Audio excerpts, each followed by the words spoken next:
Channel Nayantara talkies में स्वागत है। देखिए कितनी बर्फबारी हो रही है कनाडा में। यहाँ पे मार्च के सिर्फ फर्स्ट वीक में स्नोफॉल होती है, उसके बाद कुछ नहीं होता।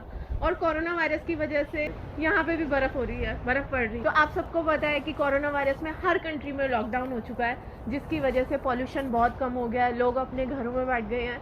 तो कनाडा में मार्च के फर्स्ट वीक में स्नोफॉल होती थी, उसके बाद नहीं होती थी। और अभी अप्रैल एंड है और देखिए स्नोफॉल हो रही है यहाँ पे। कितना अच्छा लग रहा है, क्योंकि पॉल्यूशन हर कंट्री में कम हुआ है, सिर्फ इंडिया में नहीं, हर कंट्री में कम हुआ है।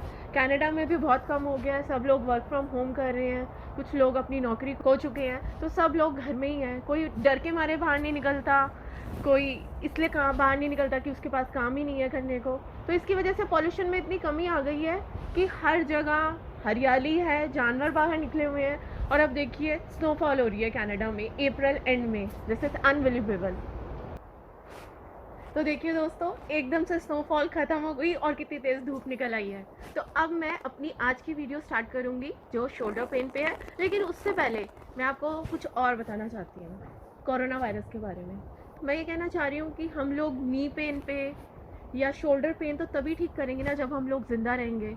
तो मैं आप सब लोगों से रिक्वेस्ट करना चाहूँगी, जो भी मेरा ये वीडियो देख रहे हैं, कि सबसे पहले हमें अपनी जान बचानी है, उसके बाद हम अपनी बाकी चीज़ों का ख्याल रख सकते हैं। चाहे वो कुछ भी है, चाहे हमारा खाना पीना, अगर हम रहेंगे तभी हम बाकी चीज़ों का ख्याल रख सकते हैं। तो उसी के लिए ये है कि आप सब लोग अपने घर पे रहें। लेकिन घर पे रहना भी पॉसिबल नहीं है हर चीज़ के लिए, क्योंकि हमें ग्रॉसरी लेने जाना पड़ेगा, दूध लेने जाना पड़ेगा, कुछ और आइटम्स हैं जो हम लेने जाना पड़ेगा जो हमें।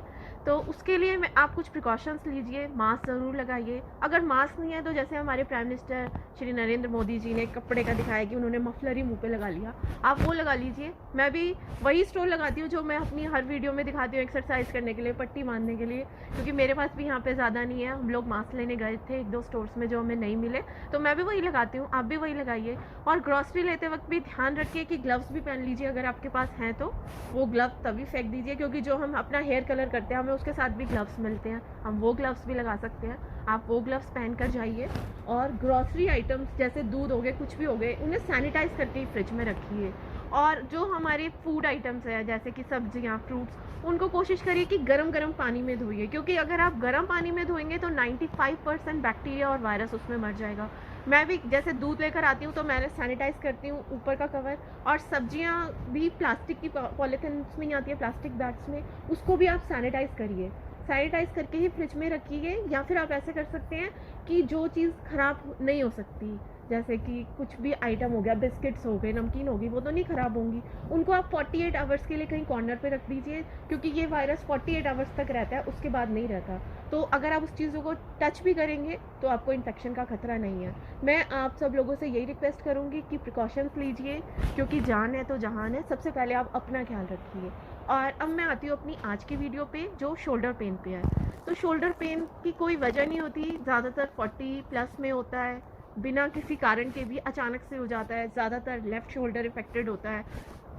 और इसका एक और भी कारण है कि ये डायबिटीज़ में भी हो जाता है। जिन लोगों को डायबिटीज़ है उसमें भी जो है ऐसे हो जाता है, जिसको फ्रोज़न शोल्डर बोलते हैं, एडेसिव कैप्सुलाइटिस भी बोलते हैं। तो हमारे शोल्डर में कैप्सूल होता है जो जाम हो जाता है, इसीलिए इसका नाम रखा है फ्रोज़न शोल्डर या एडेसिव कैप्सुलाइटिस, की कैप्सूल में एडिशंस हो गए।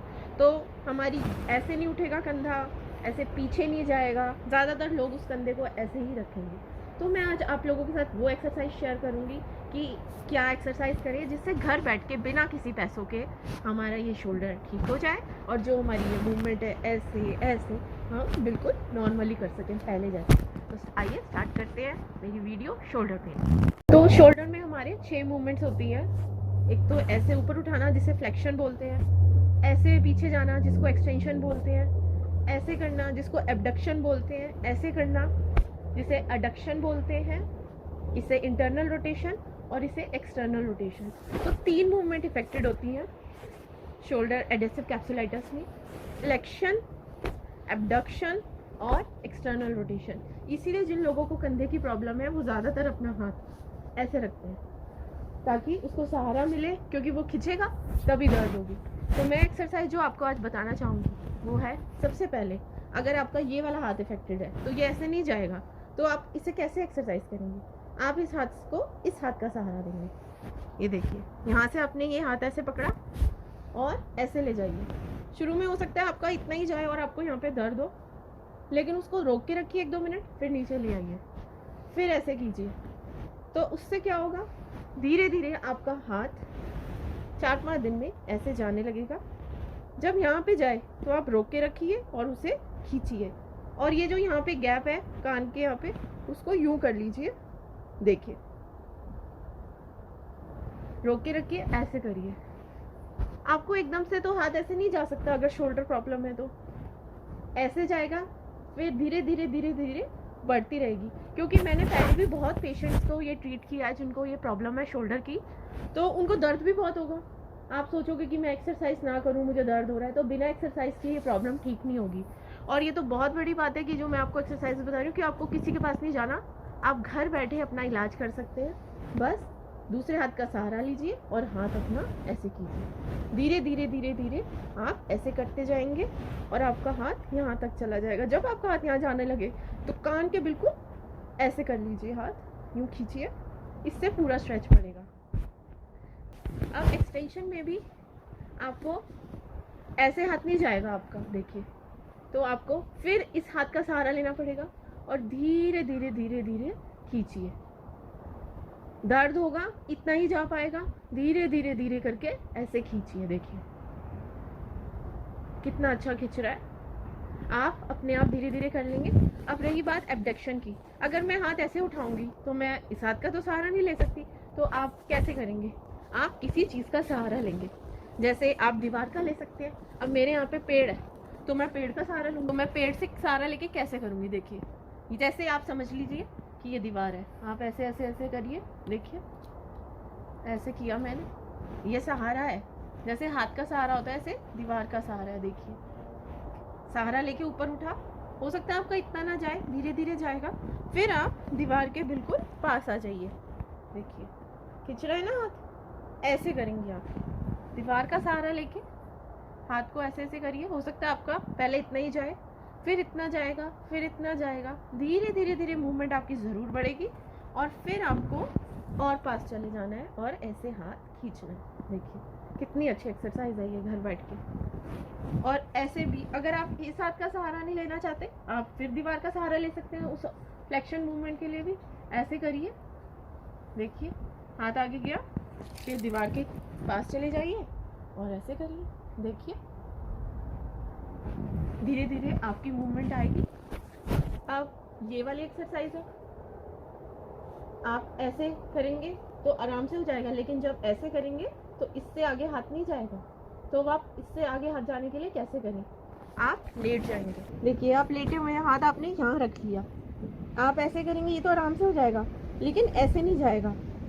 ऐसे देखिए खींच पड़ रही है, तो आपका हाथ धीरे धीरे करके आप ऐसे करिए। आपका धीरे धीरे आप रोक के रखिए, जितना भी हाथ जा रहा है उसको रोक के रखिए, आपका हाथ ऐसे जाने लगेगा। ये एक्सरसाइज लेट के ही होगी, क्योंकि अर्थ की ग्रेविटी हाथ को, आपका हाथ जैसे लेट के ऐसे है तो आपका हाथ ग्रेविटी की वजह से अपने आप नीचे जाएगा। तो उससे क्या, आपको किसी चीज़ की हेल्प लेने की ज़रूरत नहीं है। स्ट्रेचिंग में अपने आप का आपका हाथ ऐसे जाएगा। आप इसकी सिकाई भी कर सकते हैं, लेकिन सिकाई का इस बीमारी में ज़्यादा रोल नहीं है। इसका ज़्यादा मेन इसका इफेक्ट किसका पड़ेगा इस पर, सिर्फ स्ट्रेचिंग का।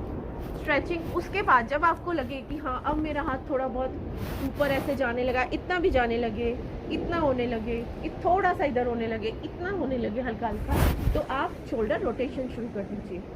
सबसे पहले आप आगे से पीछे ले जाइए, जितना भी आप ले जा सकते हैं। वो दर्द होगा, लेकिन आप जितनी भी मूवमेंट है, हो सकता है आपकी इतनी मूवमेंट हो, इतनी करिए।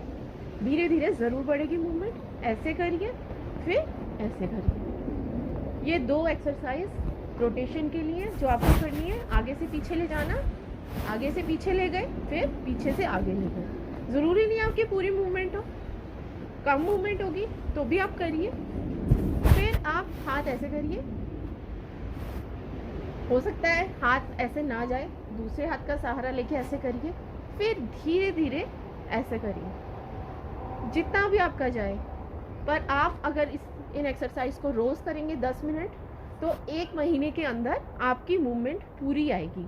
और अगर आपको ये प्रॉब्लम है और आपकी मूवमेंट कहीं पे रुक रही है तो आप मुझको कमेंट भी कर सकते हैं कि मेरी जो ये एक्सरसाइज है, मैं ये वाली एक्सरसाइज कर रहा हूँ, मेरी मूवमेंट इतनी जा रही है, आप मुझे कुछ और बताइए, मैं आपको उसका रिप्लाई करूँगी। आप अपनी कोई भी प्रॉब्लम मेरे को बता सकते हैं, जिसका मैं रिप्लाई ज़रूर आपको बताऊँगी कि क्या सॉल्यूशन है इसका। मैं रिप्लाई ज़रूर करूँगी आपकी प्रॉब्लम का। और मुझे उम्मीद है कि मेरी ये आज की वीडियो शोल्डर पेन के ऊपर आप लोगों को पसंद आई होगी।